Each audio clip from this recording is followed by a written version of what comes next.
A história de hoje, na verdade, não é uma história. A mensagem de hoje, ela tem como título: Você encontrará o seu verdadeiro lar. Nós encontraremos o nosso verdadeiro lar. Temos um lar. Nós não fomos deixados aqui por acaso. Graças ao Eterno, nós temos um destino, temos uma casa, temos um pai. E Ele faz questão que nós o chamemos de pai. Ele pede, Ele nos ensinou a o chamarmos de pai. E o nosso paizinho não nos esqueceu.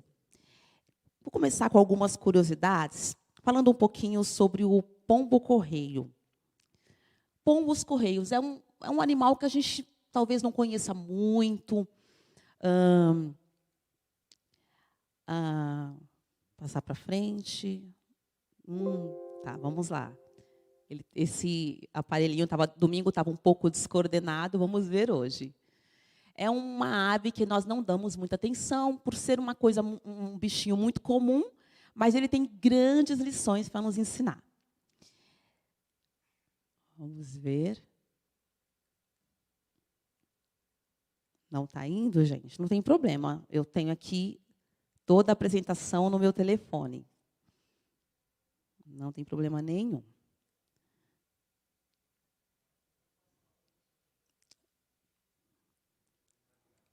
Não tá. Deixa eu tentar ligar.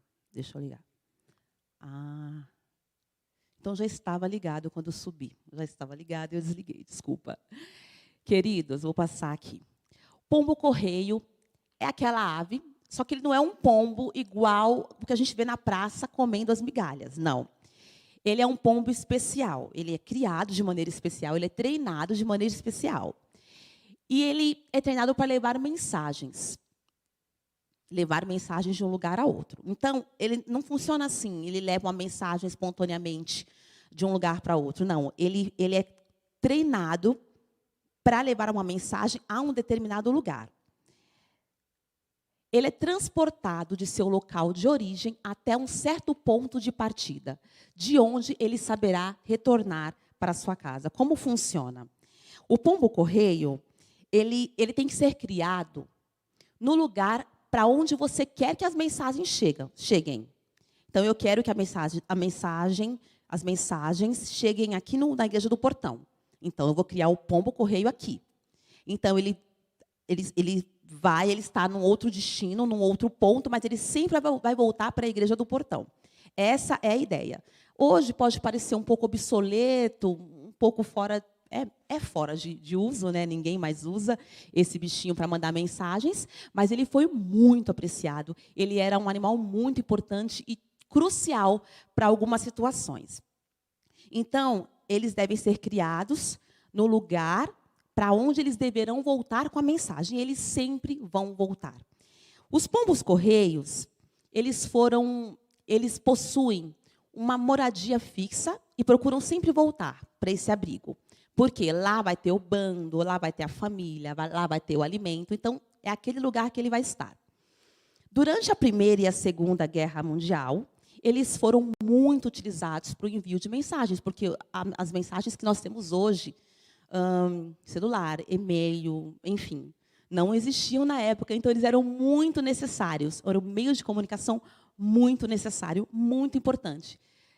Dizem que era proibido quem atirasse num pombo-correio naquela época, ia preso, chegava a pegar 6 meses de prisão ou pagava multa, de tão benquisto, de tão importante que era esse animal. Olha só, mesmo que eles fossem levados a lugares diferentes a cada dia, desde que não muito distantes do local de origem, os pombos conseguiam voltar. No caso da guerra, a base... o lar dele, eles eram criados no quartel-general. Então, eles eram levados para a guerra, eles eram levados para os campos, né? Mas, se colocasse a mensagem na sua patinha, se amarrassem e colocassem, ele ia voltar para o quartel-general, aonde ele foi criado, aonde ele foi treinado. Era assim que funcionava. E dava muito certo. Alguns cientistas acreditam que essas aves, por que eles sempre encontram o mesmo lugar? Como? Então, existem várias... ideias a respeito. Por que ele consegue voltar para o lugar dele? Eles possuem traços de magnetita no bico e no cérebro que interagem com o campo magnético da Terra. É uma ideia. Tá? Outros atribuem a habilidade dos pombos de seu senso de audição. A audição deles é muito boa. Também pode ser que funcione para ele chegar sempre no mesmo lugar, sempre ao seu destino. E aí está um pombinho chamado Cher Ami, que significa, ele foi apelidado como querido amigo. A história dele é muito inusitada. Durante a Primeira Guerra Mundial, alguns soldados estavam no campo, né, guerreando, e eles se perderam do exército. Eles não sabiam onde eles estavam com pouco alimento, isso na Primeira Guerra Mundial. Então, assim, poucos recursos de comunicação. Pouco alimento, não sabiam onde estavam e para onde iam e o que ia fazer. Estavam cercados pelo inimigo. Detalhe, eles estavam no campo inimigo. Entenderam? Então, eles estavam sem opção. Mandaram 2 pombos-correios para a base, para avisar o seu exército. Olha, nós estamos aqui. E esses 2 pombos-correios foram abatidos, porque eles eram alvos. Sabiam que eles estavam mandando mensagem, que eles carregavam mensagens de lá para cá. Então, quando eles viam um pombinho, eles já atacavam. E 2 tinham sido abatidos. O major daquele grupo eram cerca de 500 soldados. Desesperado, ele mandou uma mensagem falando assim, pegou esse último pombo, que era a última chance, escreveu num papel folha de arroz, uma coisa bem primitiva, era o único recurso que ele tinha, e ele escreveu assim: a nossa própria artilharia está lançando explosivos sobre nós. Pelo amor de Deus, parem. Esse pombinho, ele foi atingido também. Só que ele, com uma força sobre-humana, quer dizer, sobrenatural, uma força maior que ele levantou, alçou o voo de novo e começou a voar 40 quilômetros, machucado. Dizem que ele chegou no quartel-general, ele só estava, a sua patinha só estava presa pelo tendão, estava assim, quase que caindo, e estava cego. Ele tinha sido atingido também no olho. Mas, com aquela mensagem que ele chegou ao seu destino, eles conseguiram. O exército americano parou. Opa, a gente está atacando os nossos próprios homens. Mandaram salvar e quase 200 homens foram salvos por causa dessa pombinha aí, desse pombo. E até hoje, ele foi condecorado, ele foi homenageado, e até hoje ele está assim, desse jeito que nós estamos vendo, no museu lá em Washington. Porque pelo feito que ele fez. Nós não sabemos o porquê que o pombinho... ele viveu 9 meses depois. Ele conseguiu sobreviver 9 meses depois. Só depois que ele realmente morreu. Mas hoje ele está nesse museu. O exército americano estima que 90% das mensagens enviadas ao longo de 40 anos, 90%, chegaram corretamente. A gente não sabe o motivo por que ele chega, por que ele voa, por que ele é tão eficiente. Nós não sabemos. Mas uma coisa temos que concordar. Os pombos-correios possuem um inato detector de lá. É deles. Existem pássaros maiores, existem pássaros com plumagens mais bonitas, coloridas, garras afiadas, né? A águia é uma ave que ela caça. Ela consegue tirar, se formos pesquisar, um jacaré e consegue levar ela em suas garras, o jacaré em suas garras. Cada animal tem a sua curiosidade. Mas o pombo-correio, o deles é muito forte. Eles têm um forte detector de lá. E é isso que Deus colocou em nós, detector de lá. O que nós temos em comum com o pombo? O cérebro, a inteligência? Não. Deus colocou em nós um detector de lá. Um sistema de orientação. Nós somos orientados. E nós temos a orientação, o sistema de orientação nos leva ao céu. Como assim? Sistema de orientação que nos leva ao céu, o que tem a ver? Quando a gente faz esse tipo de pergunta, coisas que os animais não fazem, só os seres humanos. Não tem nenhum outro ser que faz esse tipo de pergunta. Por que a morte? Quando a gente perde alguém, não é a primeira coisa que a gente pergunta, por quê? Por quê? Nós perdemos alguém muito especial no domingo passado, uma grande amiga minha, e perdeu o esposo e deixou 2 crianças. A primeira coisa que eu falei, não dá para mentir, foi a primeira pergunta: por quê? Isso só o ser humano sabe fazer esse tipo de pergunta. Né? Quando o animalzinho morre, o outro não pergunta por quê. Acabou. Como chegamos até aqui? É o tipo de pergunta que só um ser humano consegue fazer. Como a gente chegou até aqui? Por quê? Para que estamos aqui? Nós somos a ideia de alguém ou um acidente qualquer? Tipos de perguntas dos humanos, né? A palavra leucemia, câncer, não combina com a mesma frase que está uma criança. Por que uma criança? Quando a gente vê uma criança com leucemia, com câncer, por quê? O que ela fez? Não viveu nada. São perguntas que a gente não consegue evitar. Se a gente não fala, a gente pensa. Não tem como. Alguma coisa na gente diz que isso não está certo. Tem alguma coisa errada. Isso não está bom, não está legal isso aqui. Porque esse não é o nosso lar. Esse sistema, essas perguntas que nos constrangem, que nos deixam tristes, é o nosso sistema de orientação. É o que o nosso Deus colocou em nós. Eclesiastes 3, verso 11, se você quiser acompanhar, porque eu não vou colocar na tela. Eclesiastes 3, verso 11. Fala assim: Deus fez tudo formoso no seu devido tempo. Ele também pôs a eternidade no coração do homem, sem que este possa descobrir as obras que Deus fez desde o princípio até o fim. Ele colocou a eternidade no nosso coração. Então, tem muitas perguntas. Porque a natureza, a criação de Deus é maravilhosa, ela é grandiosa. E a gente tem 1000 perguntas. E a gente tem poucas respostas. Muitas a gente encontra na Bíblia, na palavra, mas muitas ele nos deixou sem respostas. Por quê? Existe uma voz que não se cala. Perguntas que vão além da nossa vida. E aí, o que nós fazemos, nós seres humanos? A gente tenta silenciar essa voz. A gente tenta calar esses porquês. Como? Se ocupando, trabalhando muito, se ocupando demais. É como um pai que coloca o dedo na boca do filho e fala: agora não, depois você me conta. Sabe? Eu sou professora e quando as crianças querem falar o tempo todo, quer contar o que aconteceu no fim de semana e querem contar. Aí eu sempre falo: depois, agora. E a gente silencia as crianças e nós, seres humanos, nós adultos também nos silenciamos. Como? Nos ocupando, nos distraindo, comprando coisas, acumulando. Tudo para silenciar essa voz que fala no nosso coração. Alguma coisa está errada. O que está errado? O que eu tenho que fazer? E poucos chegam a essa conclusão de voltar para casa, igual um pombo correio.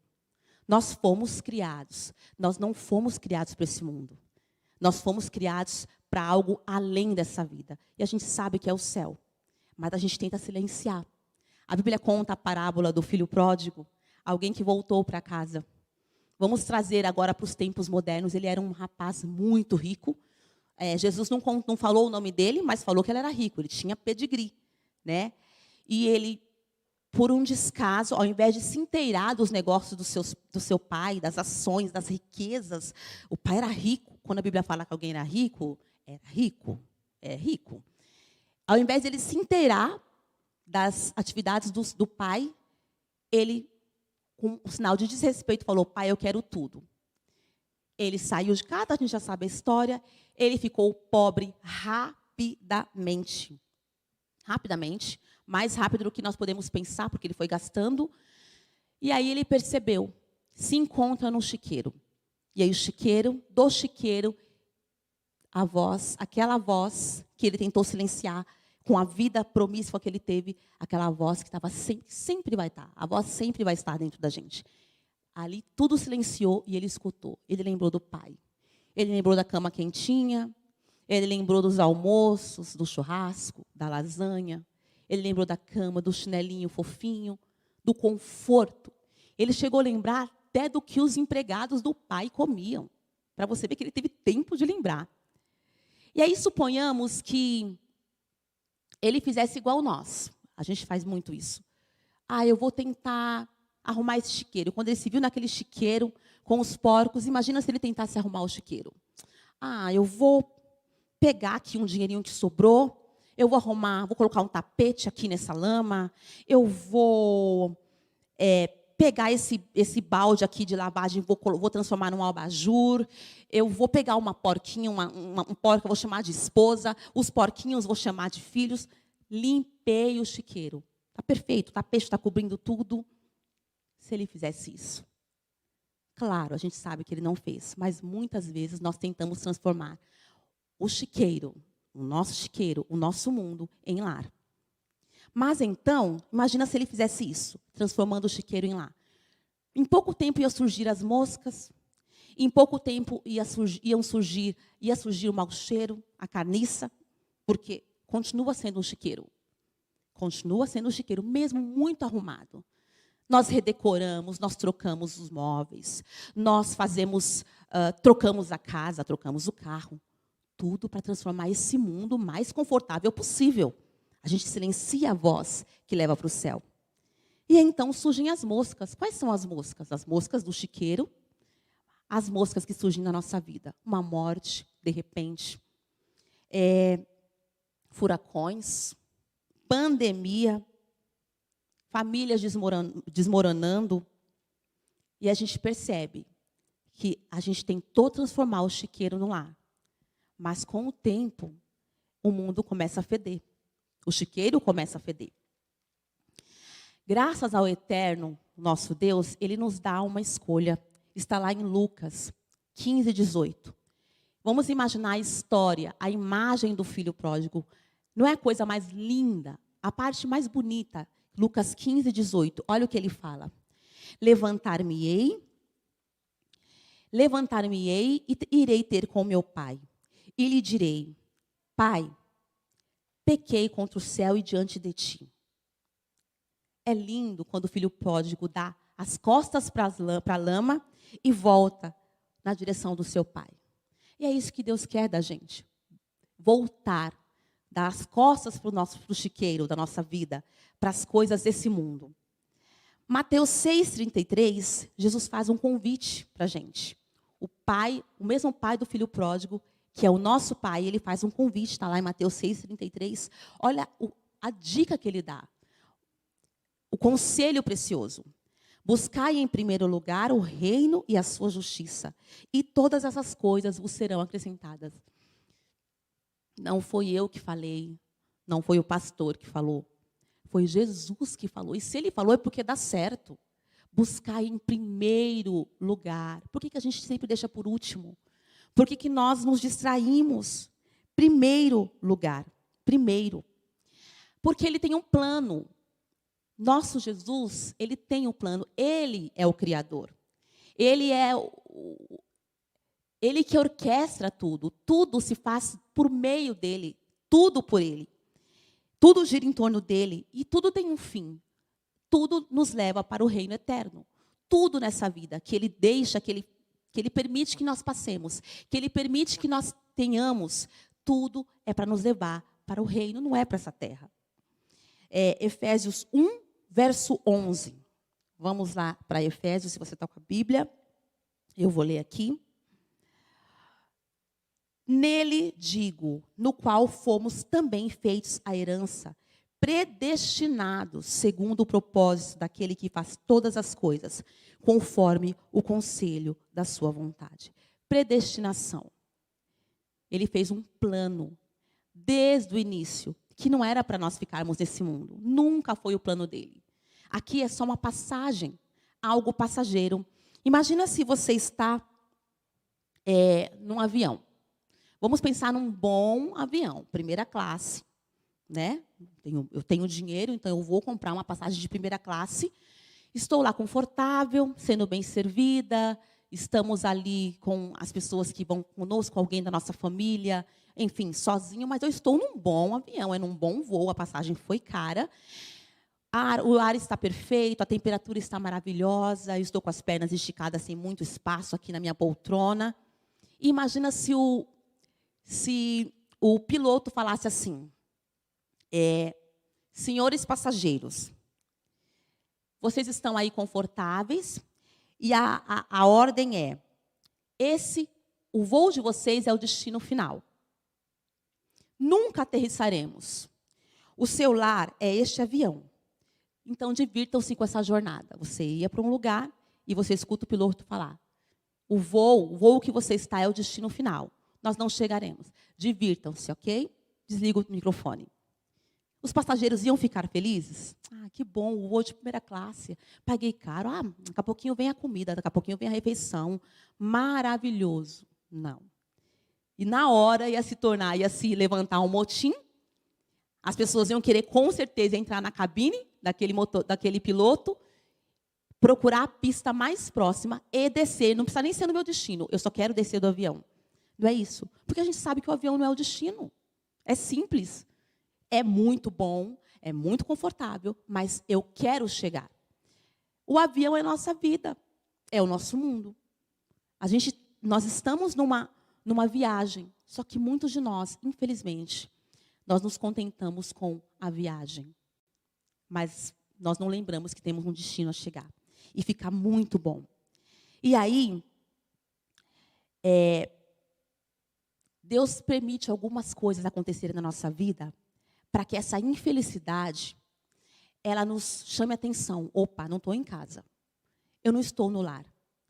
Eu tenho certeza que muitos aqui, eu falo por mim, estavam vivendo alguns hábitos antes da pandemia. Que a gente fala assim, tá bom, estou trabalhando, graças a Deus, vida, saúde, vamos trabalhar, vamos... A pandemia chegou e nos fez parar. Vocês perceberam? Nos fez repensar muitas coisas. A vida, a morte. Opa, deixa eu me preparar. Porque muita gente indo, pode ser eu. Deus permite algumas coisas em nossas vidas para que nós lembremos do lar. Ao produzir em nós uma profunda insatisfação, Ele capta a nossa atenção. A tragédia, a pior coisa, não é a tragédia em si.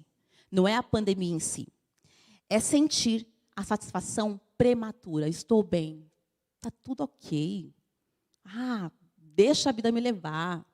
Ah, deixa esse mundão. Esse mundão é maravilhoso. Essa é a verdadeira tragédia. A tragédia não é uma pandemia. A tragédia em si não é a morte. É muito doloroso. Mas a tragédia é nos contentarmos com a viagem. E não com o destino. E não ansiarmos o destino. É nos contentar com a Babilônia e esquecermos de Jerusalém. Vamos a 1 Pedro 2, verso 11. 1 Pedro 2, verso 11, ele é muito paternal. E ele fala assim. Amados, olha isso, o carinho dele. Peço-vos como a peregrinos e forasteiros, que vos abstenhais das concupiscências carnais que combatam contra a alma. Então a gente vai vivendo e as coisas, os maus hábitos vão fazendo parte de nós, vão nos moldando e vão fazendo com que este lar, o meu lar é aqui, o meu lugar é aqui. Só que nós não fomos, como eu já falei, nós não fomos criados para este mundo. Vamos pensar num peixe. Vamos pegar um peixe, vamos tirar o peixe do seu habitat natural, a água. Vamos colocar ele na areia. Vamos colocar o peixe na areia, depois, nos primeiros momentos, ele começa a se debater, né? O que ele tem? O que esse peixe tem? Por que de repente ele começou a se debater? Ele precisa da água, do oxigênio, ele precisa respirar, e o lugar que ele respira é a água.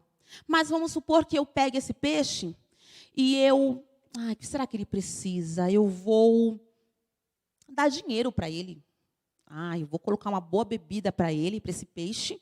Vou colocar ele com uma boa roupa, um bom sapato. Ele vai ficar bem. Se eu fizer isso com o peixe, ele vai ficar bem? Claro que não.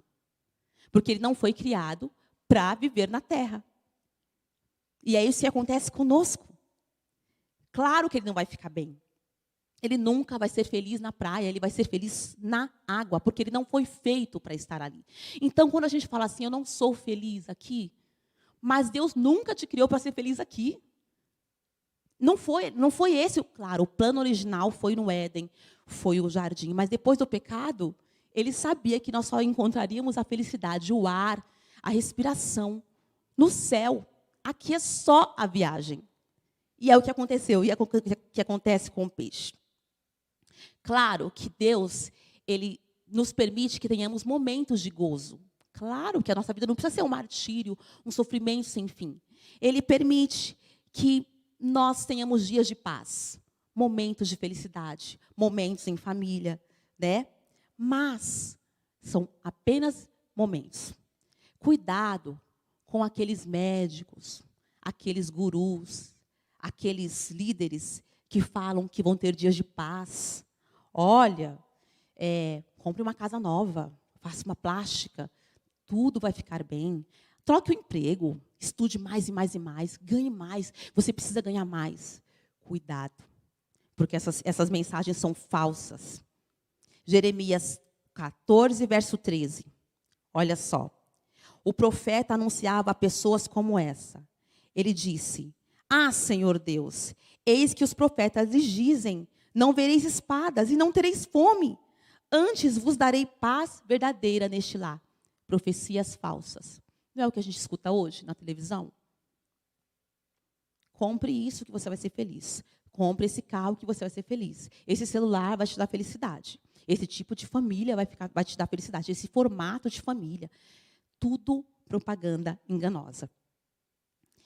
Nós teremos, sim, alguns momentos de felicidade. Um bebê que nasce, o recém-nascido. Quando você pega um recém-nascido que você ama no seu colo, aquele momento é sublime. Ali não tem espaço para tristeza, né?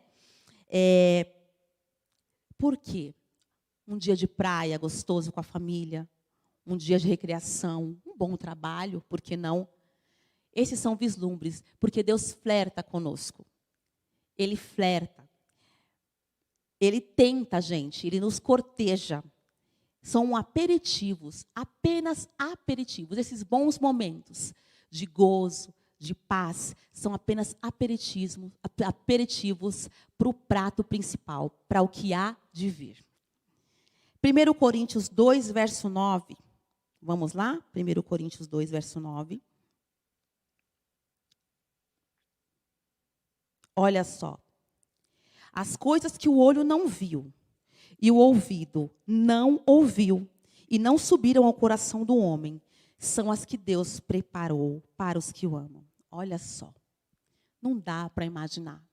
Nem se nós estivermos nos nossos dias de maior inspiração.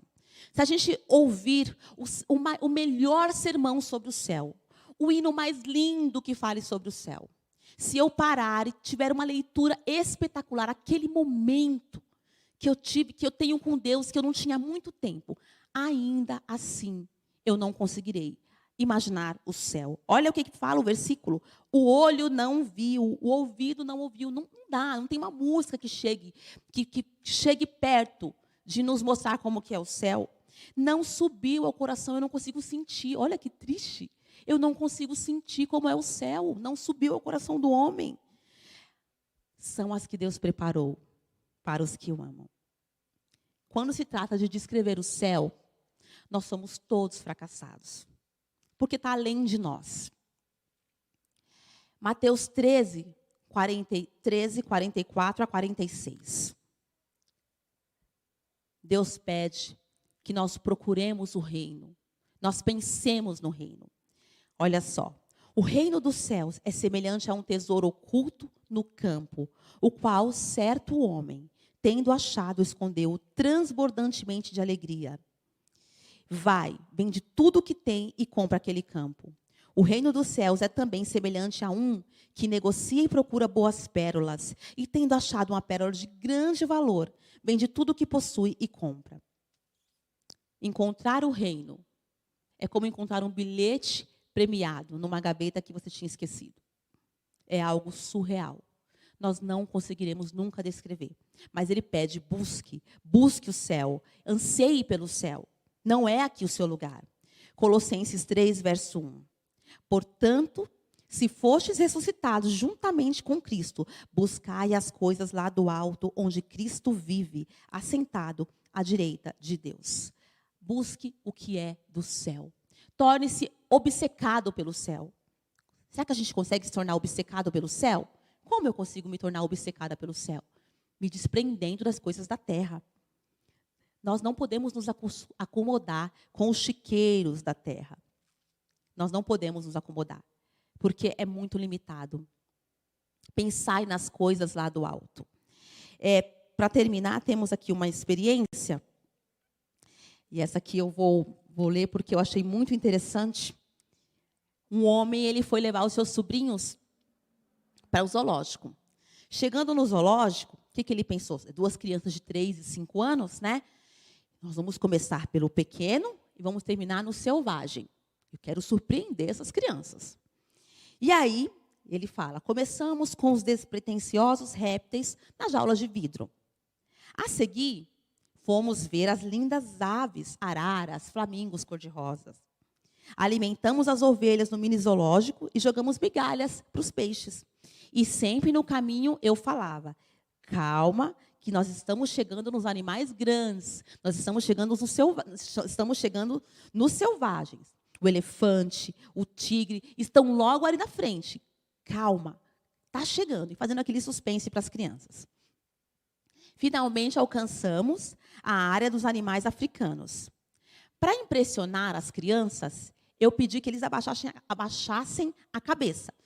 Abaixem a cabeça, quando eu falar, vocês levantem a cabeça. Fazer surpresa, aquele boom, né? Levei-os direto para a cerca do elefante. Quando estava prestes a dizer-lhes para levantar os olhos, o sobrinho fez uma descoberta. Olhe, um tatuzinho. A menininha falou, onde? Aqui, aqui. Ele se agachou e colocou o animal do tamanho de um botão da camisa na palma da mão e começou a brincar com o tatuzinho. Para um lado e para o outro. Ah, eu quero ver também. E o contador fala, eu não consegui atraí-los para outro lugar. Gente, estamos na área da floresta. Nenhuma reação. Crianças, olhem os animais grandes, os selvagens. Nenhuma reação. Não é isso que nós fazemos? Nós nos contentamos com os tatuzinhos. Deus tenta atrair nossa atenção. A criação fala dele. O poder, o cuidado dos anjos mostra o cuidado dele por nós. O universo grandioso mostra que existe um Criador que cuida, que ama. As bênçãos todo dia, a proteção, o alimento. Mas nós nos acostumamos com os tatuzinhos, que são os salários, viagens, os equipamentos eletrônicos, as férias, final de semana. É para isso que a gente vive. É para isso que nós estamos vivendo. É um círculo vicioso. Nós nos acostumamos com os tatuzinhos e esquecemos de ver o grande, o poderoso, o nosso Deus. Só que Deus espera mais de nós. Talvez nós estejamos muito tristes com tudo que tem acontecido. Mas, gente, nunca foi o plano dele que nós vivêssemos aqui.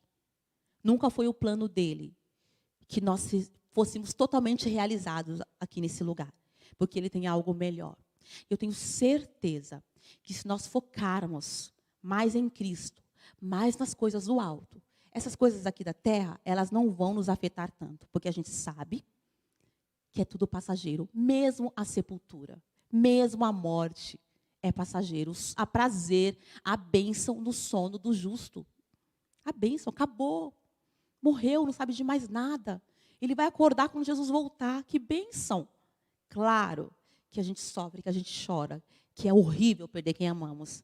Mas isso aqui, na narrativa de Deus, a vida na terra, nada mais é do que o início, começo.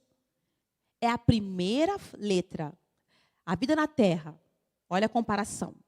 É a primeira letra da primeira frase, primeira letra da primeira frase, do primeiro capítulo da grande história que Deus está escrevendo com as nossas vidas. É só o começo. Vamos olhar para cima, olhar para o céu, porque se olharmos para a nossa terra, para a nossa vida, nós não teremos nenhuma satisfação. Eu já disse que não estou querendo falar que não teremos momentos de felicidade, que a nossa vida tem que ser só sofrimento. Não é. temos que estudar, temos que correr atrás dos nossos objetivos. Mas sempre lembrando, pés na terra, olhos no céu. Olhar para o alto. E quando vier a tristeza, quando vier a tragédia, nós lembremos, é só a primeira letra da primeira frase da história que Deus está escrevendo em nossas vidas. Possamos olhar para Cristo e saber que Cristo, que o céu já é aqui. Quem está com Cristo aqui já vive um vislumbre do céu, que é a presença de Jesus na vida, que é o cuidado, que é o melhor lugar do mundo. Amém.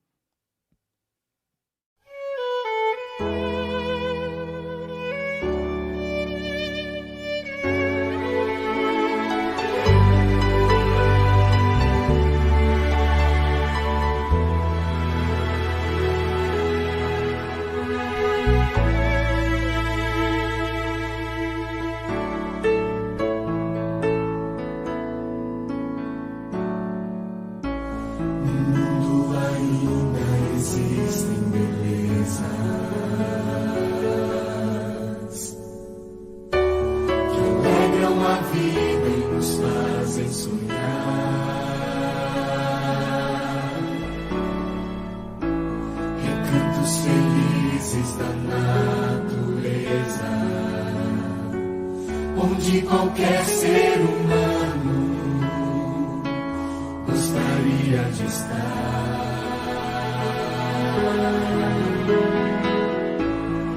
mas de todos os lugares, o mais bonito, inspirador.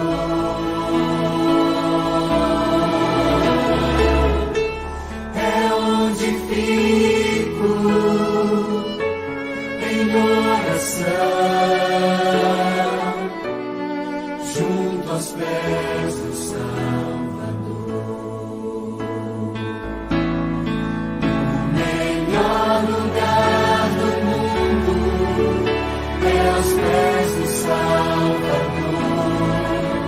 É ali onde a esperança traz alívio ao sofredor.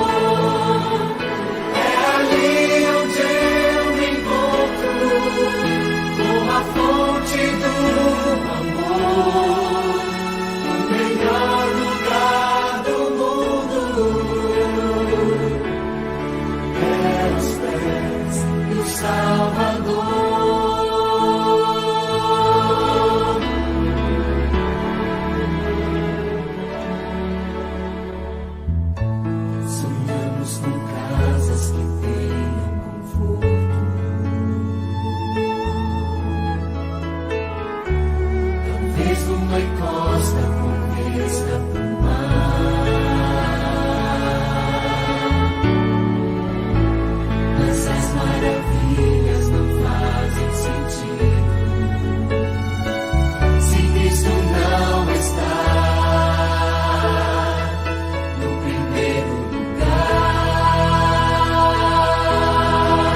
Vocês